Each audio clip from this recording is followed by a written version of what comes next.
Hello everyone and welcome back to my channel. Today is another installment of reading you an excerpt of my favorite book to convince you to read it. And today I'll be reading the first chapter of To Bind Fire by D.E. Carlson. This one has been on my list to do for this series for quite a while now, and I'm really excited to get to do that today. So I'm really excited about that. Some quick housekeeping because in light of some recent events that have happened, and you can go to one of the posts on my community posts here on YouTube to read all about it. But I now am trying my best to get permission from authors so that way I don't get a copyright strike on my channel. If you guys read that post, you'll know what I'm talking about. But thankfully, the past reading video that I did, which was for Erin Phillips's The Hunt of Calypso, I did get permission from her, and I stated that in the video, and now I'm going to start stating that in each video that I do, where like I am pretty sure I'm gonna have to get permission. Like obviously, if I'm gonna read an excerpt from something that is like in the public domain, I don't have to get permission. But from this, I got permission. I remember I messaged Dorothy is her actual name. I messaged her about it. I kind of told her about the predicament that I had gotten into. And because guess what? I didn't know. I didn't know that I needed permission to do this. Like the whole year that I was here on YouTube, I had no idea. So I'm just going to throw that out there. But thankfully, she was so gracious and she was just like, you have permission to read any part of my books on your YouTube channel. So, YouTube, if you're listening, that's my blank check. Okay. Um, anyway, still a little salty about all of that, but thankfully I have permission to read the first chapter of this. And I did ask her because there is an audiobook for this book out. I asked her about that and she was like, I think that you're good on that end because like, with audiobooks there has to do with like the whole like right to record and stuff like that. I don't know. But she said that I should be good as long as I don't play like a clip of that on here, which I'm not going to. Which something I will say though is that the person who does the narrations for her audiobooks, I've listened to like the samples that she's done. Really, really good, really like fire narration. So if you're wanting to read this book, but you're more of an audiobook reader, I highly recommend. So this is also me saying that I am not trying to steal the market on this. I'm just wanting to read the first chapter to convince you guys to read it. I'm definitely pointing you guys to go listen to the audiobook or just read the book in general. But yeah. Also, shout out to Amanda from Starlit Audio because she does a really good job. She does a really good job in narrating those. So yeah. Anyway, all of the housekeeping out of the way.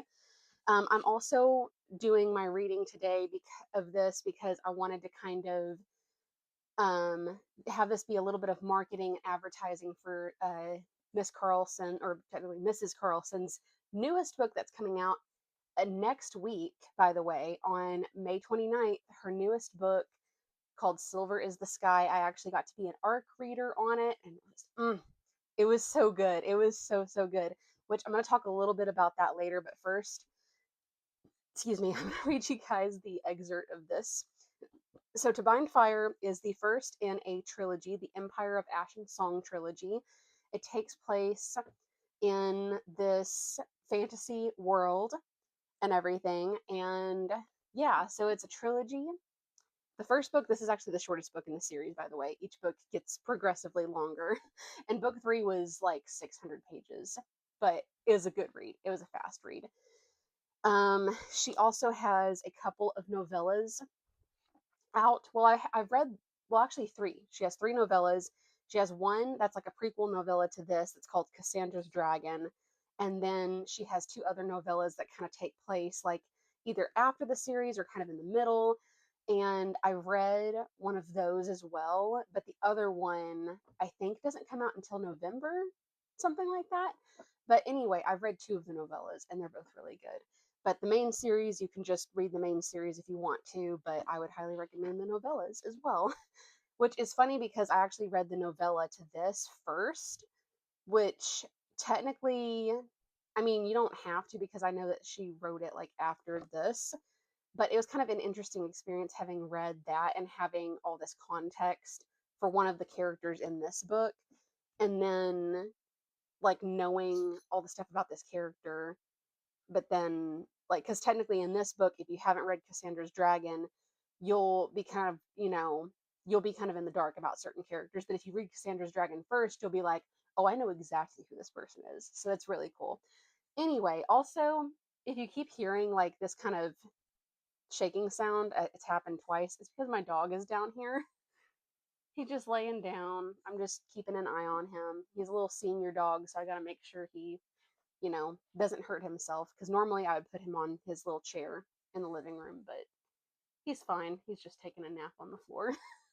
I have a little blanket bed for him. So anyway, so normally what I do in these videos, this is kind of, if you're new to my channel, I like to read the back of the book, like the little blurb, and then I get to read the chapter. So without further ado, here we go. Hi. Yes, I know I'm reading. I know. Sammy's determined to make his presence known. A powerful imposter, a land torn by war, their only hope, a child born in innocence, and Iris has killed him. Iris is a frightened girl thrust into a foreign world by her own terrible mistake. Basan, also, I don't know how to pronounce the prince's name, by the way. I never actually heard his name pronounced. It's either Basan or Bashan. I'm just gonna say Basan because that's how I've been pronouncing it in my head. These are the problems that you face when reading fantasy, by the way. Also, this is the kind of funny commentary that you get that I will just throw in between reading things. Sorry. Anyway, Basan is crown prince of the Fire Empire who would rather tinker than assume the throne. Both are fated to save the world. Iris knows little of her past and less of her heritage, but she knows fire.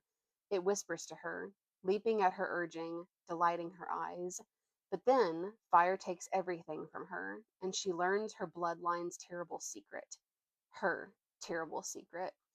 Because of her, the world is dying, but there is hope for them all if she can face her deepest fear, if she can master fire. Oh my gosh, so cool. So excited about this. Okay. All right, guys, let's read chapter 1. Let's see.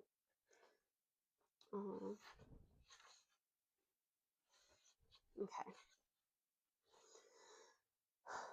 We all have a choice. What will you choose?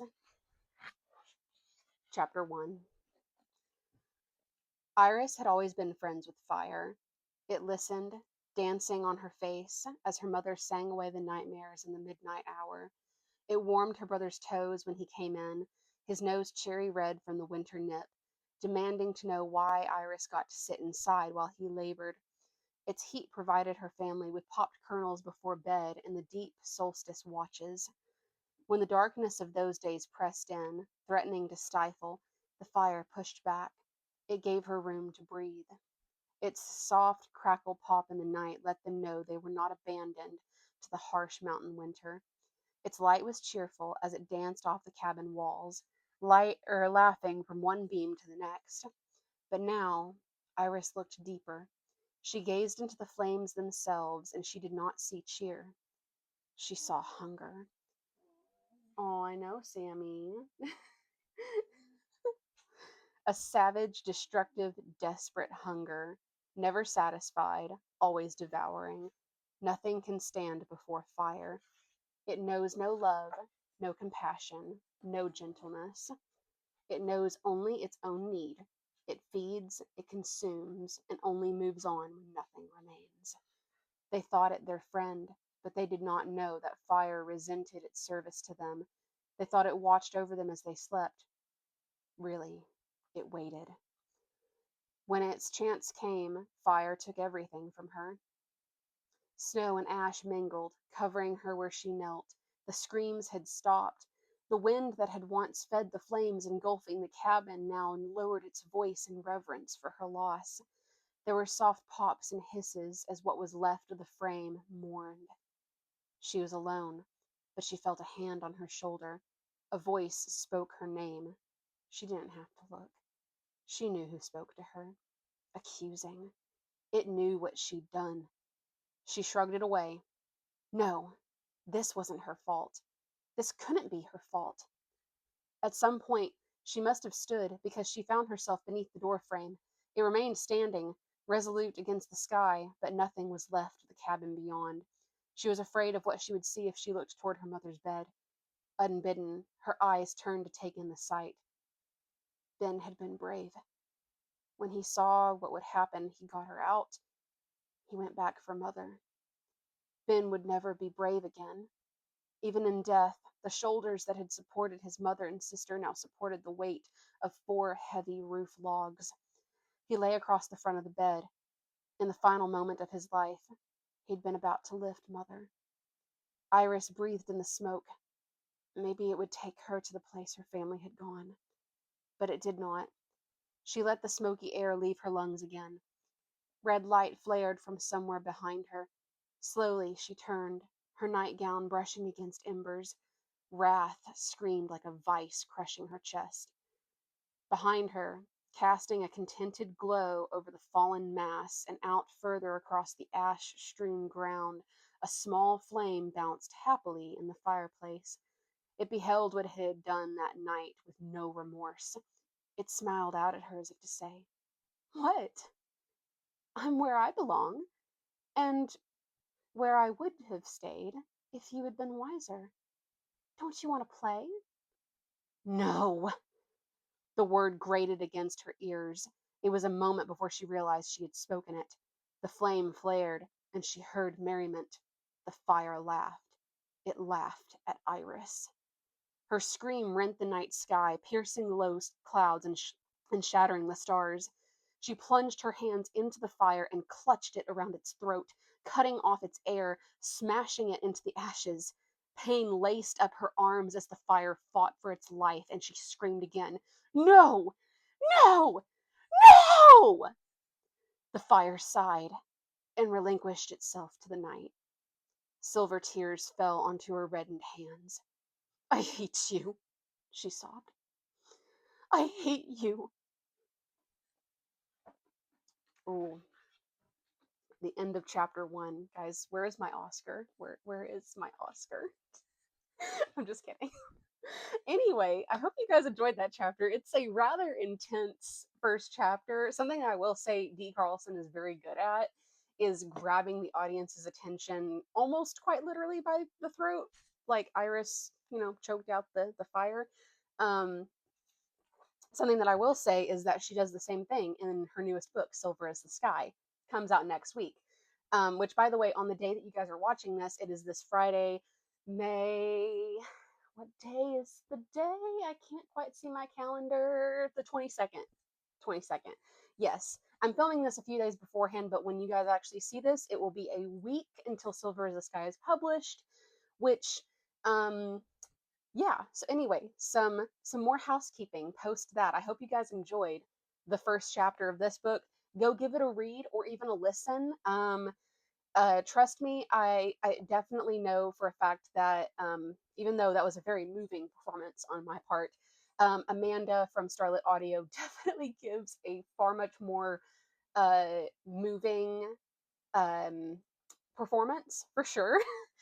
Because also she spent hours and hours and hours of her time, like, like recording it and having to like re-record certain clips of herself and all the like she has worked very hard on it. Like, if I will actually link her Instagram down below because she's such an amazing talent, and she has like the coolest like reels and like funny videos on Instagram. I've saved like almost all of them to like a little funny video folder that I have because they're so great. She does like these funny outtakes of recording. She kind of shows what it's like behind the scenes. So I highly recommend it. I think she also like you can hire her as well to, you know, like narrate your audiobook. So that's another thing that you can go and do too. But yeah, I'm gonna link her audiobook narrator page to Instagram. As well, I will be including the links to D.E. Carlson's Instagram as well as her website, where you can buy any of her books as well as pre order Silver is the Sky. You can pre order in hardback, paperback, ebook, or all three, whichever one you want to do. All the things. And yeah, and then a few other things, for those who are kind of interested and who maybe want to know a little bit more about, like, well, what is this series about? What is it? What are some things that are, that is kind of similar to that I may like?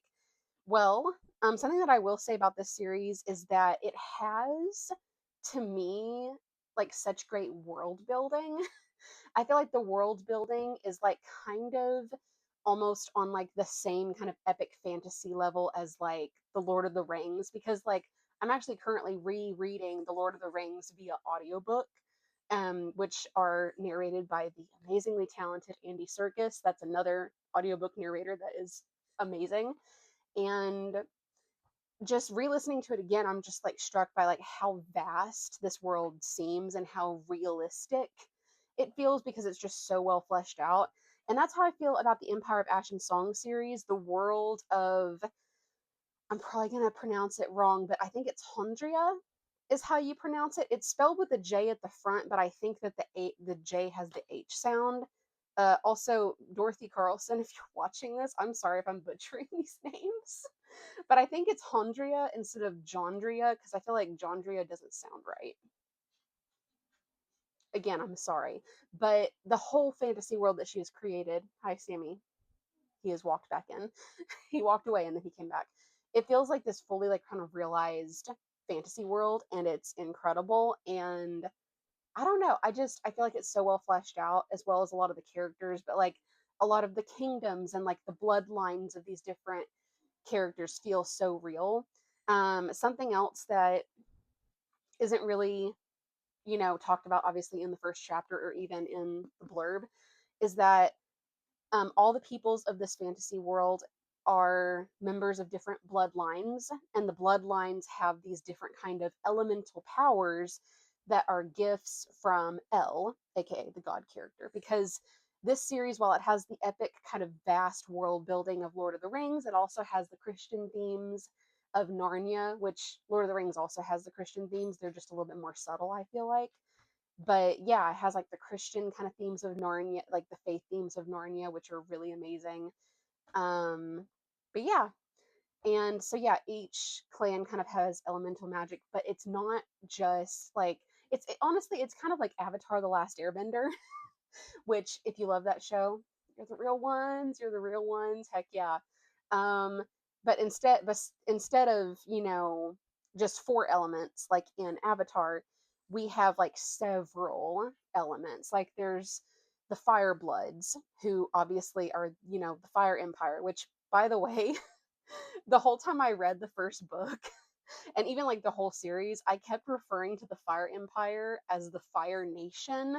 And I was just like, listen, I don't care if people would be like, oh my gosh, it's blatant copyright, like copying. I honestly don't care. I honestly don't care. I'm just like, it just made me so happy that this was like a Fire Nation equivalent. It just made me so happy. Also, not to spoil anything too much, but there is an uncle and nephew relationship that is very eerily similar to Uncle Iroh and Prince Zuko. And I was like, I'm not gonna bat an eyelash at this. I love this. If anything, I'm just like, it feels like I'm getting more of that content, and I love it. That sweet, sweet content. So anyway, um, hold on. So anyway, I love it. So yeah, it's very similar to Avatar: The Last Airbender as well, which I love that. It's just, it's so good. But yeah, and it's really cool to see like all the other bloodlines with their powers in action, because there's the Sea Bloods, there's the Earth Bloods who tend the earth, and like they don't really just make things grow, but they also tend like cattle and livestock and like animals and stuff like that. And so, and then there's the Sky Bloods. They kind of they don't just deal with like have air powers, I guess, but they also like have wings and stuff, which it's really cool. But yeah, that's just like a tiny taste of it. And then if you guys are also curious about the book Silver is the Sky, it is a continuation series. Now, I would say it can technically be read by itself. However, after reading this whole series and then reading the arc for Silver is the Sky, I would highly, highly recommend reading Empire of Ash and Song first, because a lot of like the characters who appear in Silver is the Sky and a lot of kind of the things that happen in it and like the things that are referred to in it, they would definitely make a lot more sense if you had read the series beforehand. So just to keep that in mind, because I feel like it might be a little bit confusing. I don't think it would be too confusing, but it just, just let you know. Just keep that in mind. And what's cool is Silver is the Sky. It is not a part of the Empire of Ash and Song series. It's merely a continuation. It is a part of a new 5-book series that Dorothy is currently working on that is going to be called Empire of Blood and Storm. All I'm going to say about it is it deals with vampire characters. It has a wolf shifter, which is so funny because Dorothy talked about having a lot of backlash from like, or even like kind of critical comments and thoughts from her own family and friends, because she's like, it feels weird that a Christian would be writing that. But trust me, if you're someone who's kind of worried about that, or maybe you have different convictions, I say kind of, go with what your convictions are, I guess, but also don't completely discount this, because Dorothy, something that she loves to write is like raw and deep storylines. And like she doesn't like shying away from like the dark, but here's the thing is like she's so good at showing how much more powerful the light is over the darkness. And but she's also really good at like, and she doesn't glorify the darkness or anything, but she does show us like this is how evil and bad the darkness is. But then it's like, but the light is so much stronger. That's what I love about her writing.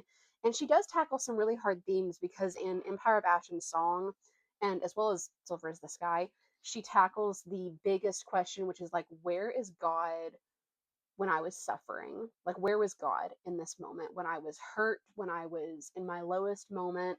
And why didn't God do this? Or, like, why is he allowing these bad things to happen?